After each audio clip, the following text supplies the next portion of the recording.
Welcome. Video is all about the properties of covalent and ionic compounds. So we're going to go through some of the common properties, and we'll talk about how to approach problems where you have to use the different properties to identify whether a compound is ionic or covalent. So let's start talking about the different properties of ionic and covalent compounds. The thing to remember is a lot of times when we're talking about ionic versus covalent, they're going to be opposite sides of the spectrum. So ionic compounds are going to do one thing and covalent compounds are going to do the opposite. So let's talk about some of these properties. Now, the first properties we're going to talk about are melting and boiling points. Now, I know in physical science you talked about melting and boiling points when you talked about changes between the different states of matter or phase transitions or phase changes. So a melting point is that temperature which is going to transition the substance from the solid state to the liquid state. Whereas a boiling point is going to be the temperature where we start to see the transition from the liquid state to the gas state of that compound. Now, in terms of properties, ionic compounds are always going to have a high melting or high boiling point, while covalent compounds are going to have low melting points and low boiling points. So what do we mean by high versus low? We're going to kind of give this a number cutoff. So ionic compounds are generally going to have a melting point over 200 degrees C. So 200 degrees C is roughly about 424 degrees Fahrenheit. So it's rather hot. Okay, it takes a lot of energy to melt an ionic compound. Part of this is because of the electrostatic attraction between the positive and negative charges that make up the compound, right? Those positive charges are going to hold tight to the negative charges. So it's really hard to pull the ions from each other and to get it into liquid and gas form. While as with covalent compounds are what we call volatile. Volatile means that it easily transitions from one state of matter to another. So covalent compounds have rather low melting points. So an example of this is water. Water is a covalent compound, right? It's two nonmetals joined together by a chemical bond. Water has a melting point of 0 degrees Celsius, and then it has another low boiling point of 100 degrees Celsius. So they melt at really low temperatures. Okay, now the next properties we're going to talk about is how well these compounds conduct electricity. Now, ionic compounds, because of their charges, conduct electricity really well in certain forms, while covalent compounds are never going to conduct electricity. Now, ionic compounds cannot, repeat after me, cannot conduct electricity in the solid form. They need to have their ions available in order to conduct electricity. So when it's in that solid form, it's stable, and it's going to be neutral. So we really don't have any extra ions running around that's going to conduct the electricity. But if we dissolve that ionic compound in water, or if we melt it, it will conduct electricity, because then the ions that are needed in order to conduct that electricity will be available.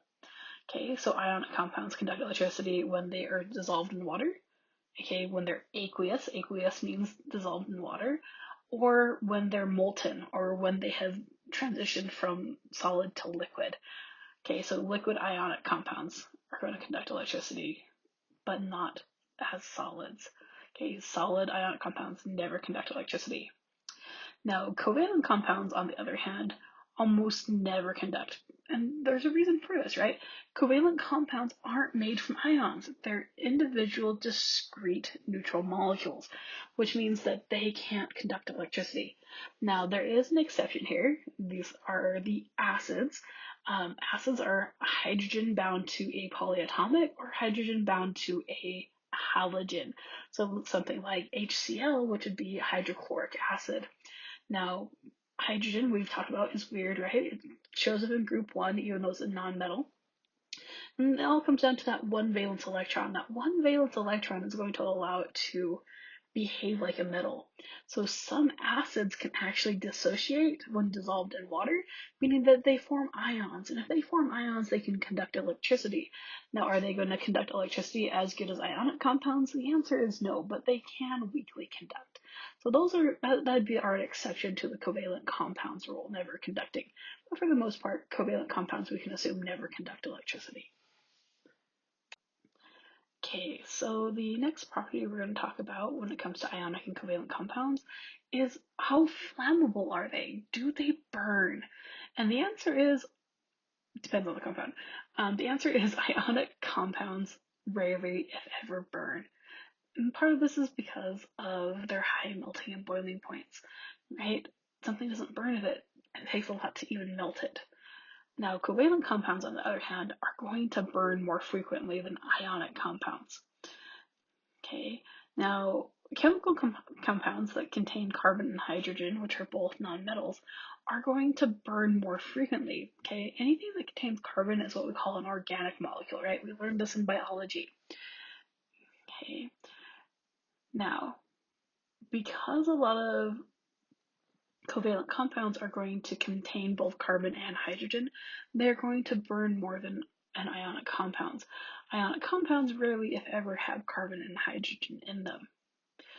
Okay, so covalent compounds are going to burn. In fact, you can look up on Google and Google flammable flour, and you can see that flour, which is made up of mostly carbon, hydrogen, and oxygen, burns really well. In fact, you can get flour dust in the air and there's a spark, and it will actually blow up everywhere where the flour dust is. It's really flammable.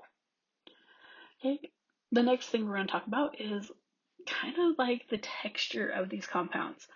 Ionic compounds are hard and brittle, meaning that if I take a hammer and smash it with a hammer, it's going to break apart really easily. Okay, and part of this is because ionic compounds always make solids, and they're very what we call crystalline in structure. So those positive and negative ions are going to arrange themselves in very specific patterns, and they're going to be locked tight together because of it. Now, because of this, it's really difficult to move those ions apart or move them around.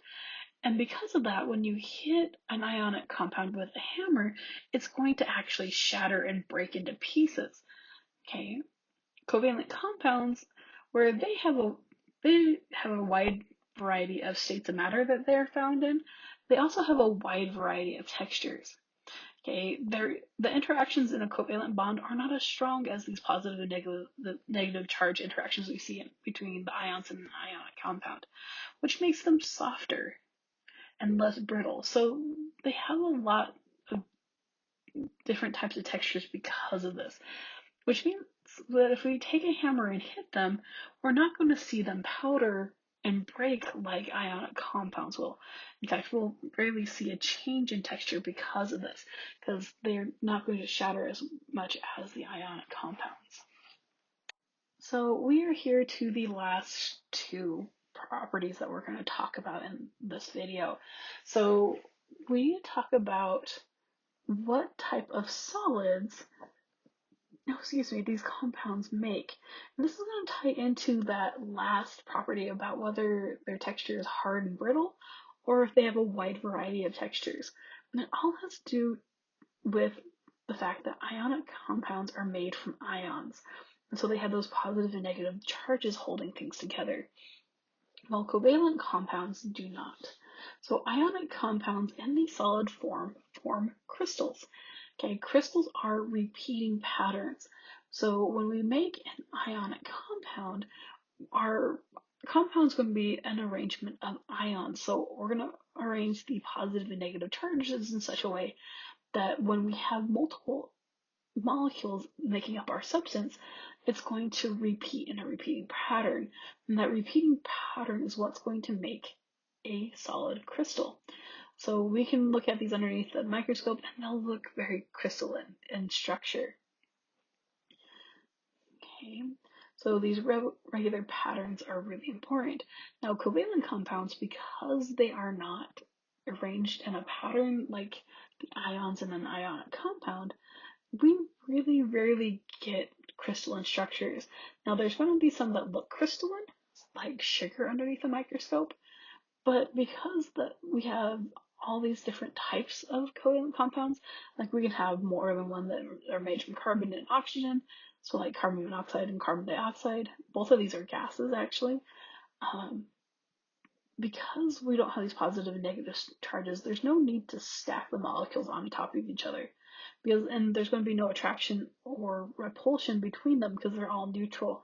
And because of that, and because they're not forming repeating patterns, they very infrequently form crystals. Now, the last thing we're going to talk about is states of matter. And I've kind of said this throughout the lecture, but we need to kind of define it right now and make it clear.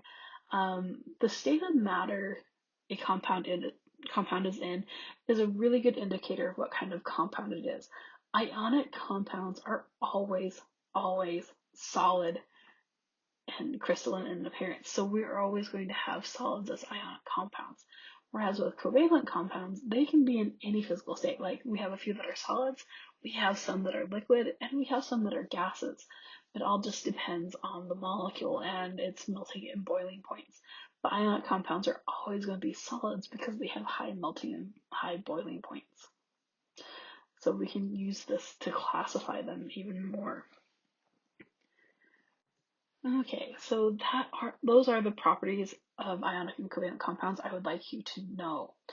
Now, for the most part, when we're identifying something as ionic or covalent, we can look at the compound's elements and where they are in the periodic table to predict whether it's ionic or covalent. Okay, this is a good starting point. It's also a very simplistic approach, right? We can define ionic compounds as a metal and a nonmetal bound together. So we have an element from the left side of the periodic table binding with an element on the right side, right? Our cations and our anions. And for covalent compounds, we have two or more nonmetals joining together to make a compound. Now, as I said, this is a very simplistic approach, and we do have a large number of exceptions that don't always follow this rule. So we at this point are going to still categorize them as covalent or ionic based on their elements, but they're not going to behave like we would think a covalent or ionic molecule will behave. There's a lot of shades of gray between ionic and covalent compounds, and we'll be learning about these as we go throughout the semester. In fact, our next lab is going to help us really illustrate this fact. Now, if I want to use properties to identify a molecule as ionic or covalent, I make lists. Okay, so I'm going to write a column that says ionic properties, and I'm going to have one that says covalent properties, and I will list where they fall. Okay, so this has a low melting point. We're going to put that on the covalent side. It has a crystalline structure. We'll put that on the ionic side. And usually the one that has the most properties listed underneath it is what type of molecule it's going to be. So if we have more ionic properties, we're going to be more ionic. If we have more covalent properties, we're going to be covalent. This is a way that we can use to tell them apart. And then some of them are just going to be really easy, like all the properties are covalent or all the properties are ionic, so it makes it really easy. But it's these exceptions, these gray areas that we need to use our lists for, so we'll be able to tell them apart. So that is the lecture. You guys are now going to go and work on a worksheet where I give you some properties of different compounds, and you have to identify them as ionic or covalent. Good luck.